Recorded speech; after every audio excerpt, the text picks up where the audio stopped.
এই দুনিয়াতে কিছু মানুষ থাকে, তারা হাজার করলেও তাদেরকে কেউ সহ্যই করতে পারে না। সেরকম ভাগ্য নিয়ে জন্মেছি আমি হাজার মানুষের জন্য করলেও, হাজার ভালোবাসা দিলেও আমি কারো কাছে নাম পাই না। না, নাম পেতে আর চাই না, তাও তো মনে একটা দুঃখ লাগে। সেই দুঃখেই থেকে এই কথাটা বলা। সবাই ভালো থাকবে, সবাই সবার জীবন নিয়ে খুশিতে থাকবে, এটাই আমার প্রার্থনা।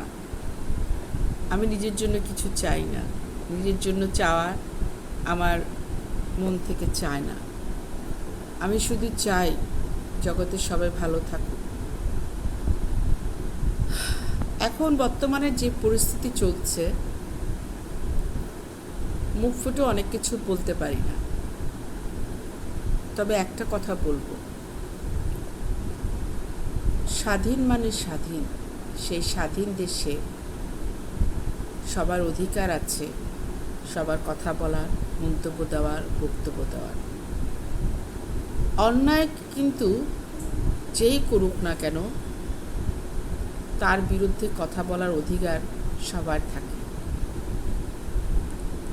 তাই কোনো কিছু করার আগে আমাদের প্রতিটা মানুষের ভেবে কাজ করা উচিত, যাতে তার পরবর্তী উত্তর বা প্রশ্নের সম্মুখীন হলে উত্তর দিতে পারবে কি না সেটা ভেবেই পথ চলা উচিত।